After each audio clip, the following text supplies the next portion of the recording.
I am chronically, and I mean chronically, and with all seriousness, I mean, chronically online. and not only am I chronically online, I am also chronically on my phone. Low key, it's giving social media slash phone addiction, which I know you're probably like, whoa, whoa, whoa, that's crazy to say. But in this digital age and in the age of doom scrolling, is it really that hard to believe, you know? And so let me just give you guys some evidence that makes me feel like I'm a little bit addicted to the phone. For starters, after I wake up and I check the time, immediately go to the apps. Instagram next, TikTok next, Threads next, and last, Facebook. And not always in that order. I just check them and I see what's going on. And then after that, I usually have like the nerve and the audacity to try to go back to sleep. But you know, like when you first wake up and you look at your phone and that bright white screen, it's going to be really hard to go back to sleep after looking at your phone. So that's like the first thing, right? The second thing is like once you're finally awake and it's time to go to the bathroom, brush your teeth, do your business, and all that. When I'm on the toilet, it might be TMI, but when I'm on the toilet, I am scrolling on my phone. This is where like I'm usually on TikTok until I find like a really good video. And I really like videos that are long form on TikTok because sometimes I just want to listen but not really watch. And then sometimes when I'm brushing my teeth, I'm also on TikTok scrolling and trying to find a good video. And at this point, it really is kind of ridiculous. And that's why I say it feels like a phone slash like social media addiction. And I am really trying to get better about being on my phone less, or at least scrolling less. And then even at night, I feel like I'm participating in revenge bedtime procrastination. And if you don't know what that is, it's when, like, let's say you've worked all day, 9 to 5, or let's say you've done chores or you handled your responsibilities. And then when it comes bedtime, you kind of have to, like, get revenge by taking back your time. And usually for a lot of people, at least like millennials in my age group, for a lot of us, it's usually like scrolling on our phone. And the procrastination part comes in where because we are doing the scrolling not only to get revenge to get our time back, but also we are procrastinating from going to bed. So I am always doing revenge bedtime procrastination. I feel like that's one of the best ways to get my time back is to stay up late, but then also I am on my phone when I'm staying up late. It really feels like I'm on my phone from when I wake up to when I go to sleep. And although that's not like always the case, I do feel like I could be spending my time a little bit better. I even try to set like these boundaries for myself. Like I was like, okay, if I wake up at 6 or at 7 o'clock in the morning, I'm not going to get on social media until 9. And some days I do that, but then also it's like, what do you really do? Like, how do you really fill the noise or the void, if you will, while you're waiting till 9? Sometimes I feel like I'm kind of just like sitting there twiddling my thumbs and I'm like, is it 9 o'clock yet? Is it 9 o'clock yet? And that's essentially like all that I'm waiting for. And I don't feel like I'm at the point yet where I want to delete all my social media because I do post content online. And so I feel like part of that is just like paying attention to what's going on social media, like the trends or like relevant topics or things that people are talking about. So I don't think that I will go the route of deleting social media. And I've also tried it to where on iPhone you can have like screen time limit where essentially you say like, oh, I only want to spend an hour on TikTok. Let's say after you finish that hour, this little timer will come up and then it will say like, oh, you ran out of time. And then there's like three options. It's like, don't show me this again, give me 15 minutes, or ignore the timer. And when I did have that on my phone, I would literally just hit ignore. I would say, you know what, forget it. We'll try again tomorrow. We're gonna exceed the hour that I set for myself on TikTok. So even though I like try to set boundaries, I don't necessarily honor them in the way that I know that I should. And then I used to have like my screen time notification on where they tell you how much of your screen time you do. I think it's like per day or per week.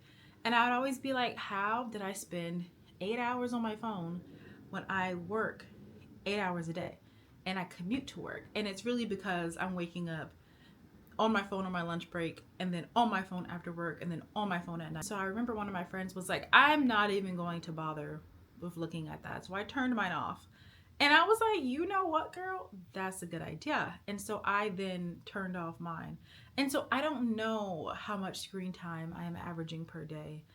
And I don't even know if I want to know Low-key, I'm kind of curious because I'm like, okay, I can tell you guys. I don't know. Let me see. Let me just see if I can look it up. I feel like I might regret this because honestly, I've been fine not knowing how much time I've been spending on my phone.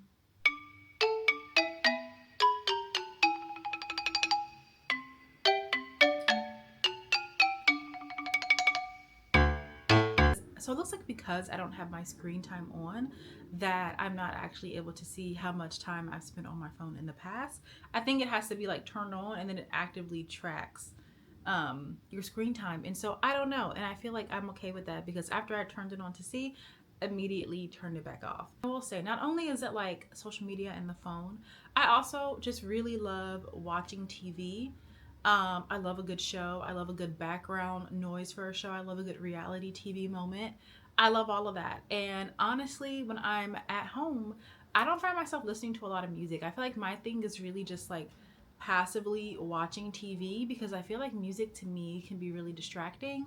And I don't know, TV just feels a little bit more comforting. But I have decided to use my phone less, and I've been trying to figure out the best way to do that.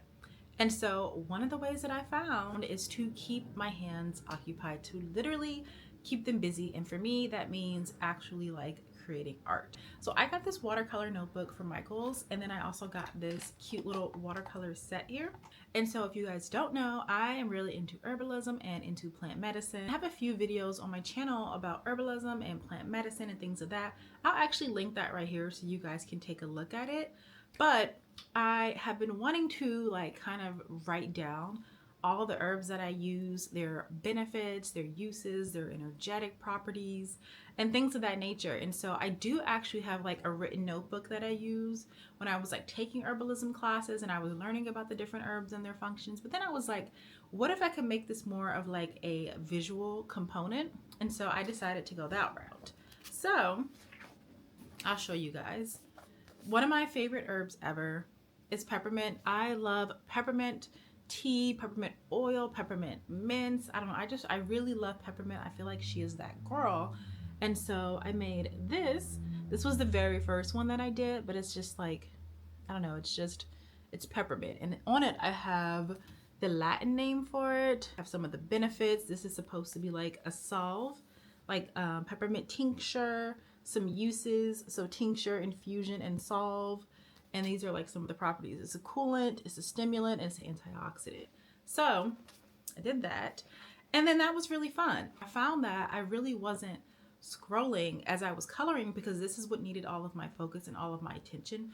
I will say I was on my phone because I like to use like a reference photo to draw, whether that's like the plant or whether that's like a flower. So I did do that for like reference purposes, and I can also use my computer or my iPad for that. But in this moment, I just decided to use the phone. And then next I did lavender. This might be one of my favorite ones. I feel like it's so pretty. And then like the other one, it has the Latin name, has the uses, some of the properties and the benefits of using lavender. And then I did chamomile. I feel like chamomile's kind of yellow. Can y'all see that?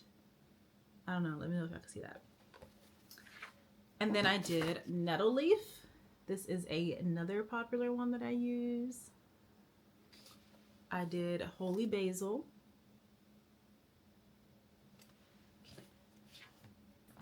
Calendula, which I love this orange and yellow. I think it's so pretty.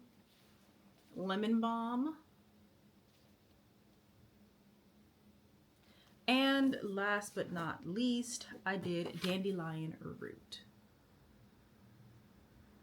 And so honestly, these watercolors have really been helping like not only my mind, but also my hands, my creativity, my energy. It feels really good to just like create and to be off the phone and to kind of just like find creative ways that I want to draw different herbs. And I feel like it's really helping me to scroll less.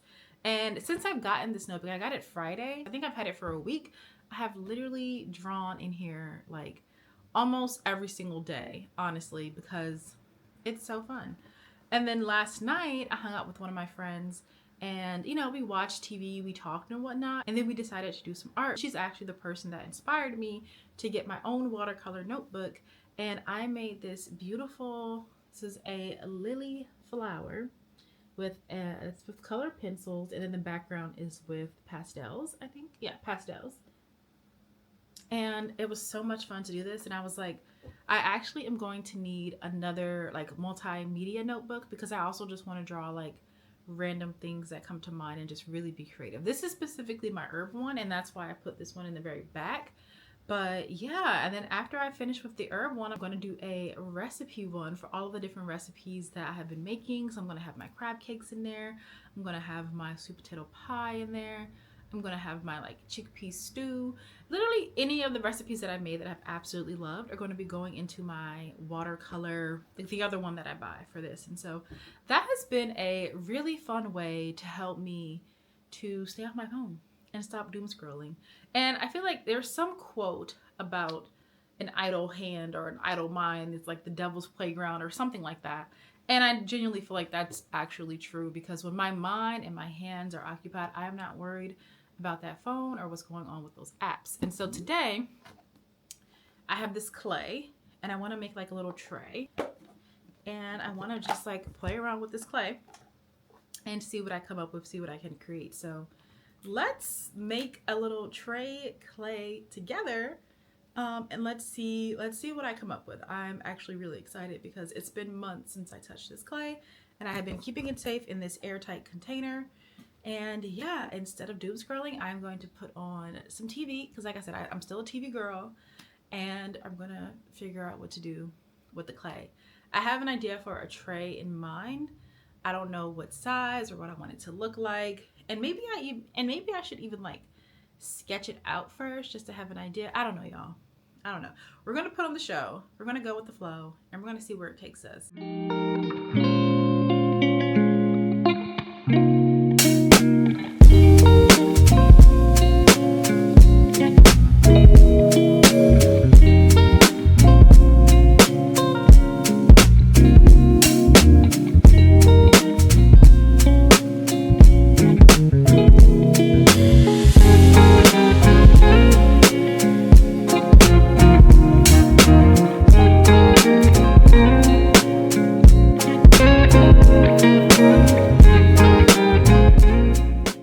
Guys, it's literally been several days since I finished the tray that I'm making. I don't know how I feel about it. I feel like it's just a very basic and simple tray. And I always want to do something like a little bit more elaborate, but I'm still really new to clay. And I'm still figuring it out. But I'm going to paint the tray, I think, shades of green. I have 4 shades. This is like the shamrock, the olive green, the grass green, and then I have a mint green. And then after, I have this Mod Podge. I've never actually used this before, but it's supposed to like seal in the paint for this tray that I'm making. I have my art palette. I think this is what it's called. I forget. And I also have my jar, and then I have my brushes as well. And so we are going to get painting. Yeah, we're gonna just see. I don't really have like a idea in mind to paint. I'm just gonna go with the flow, and I'm gonna see where that takes me. I thought I was recording me painting, but I actually forgot to press record. So I'm just gonna show you guys what I did so far, but I'm still painting. So I just painted this green, and the what color did I use? I think I used this like grass green, and then I'm gonna paint the sides with this mint green. And yeah, I'm actually gonna hit.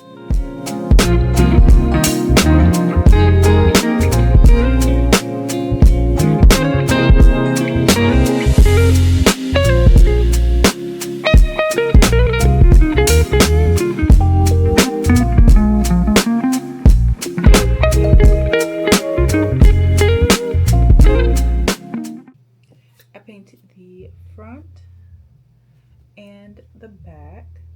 And so now I'm going to go in with this Mod Podge, which is supposed to help seal this in and give it like a glossy finish. So let's try this out and let's see what happens.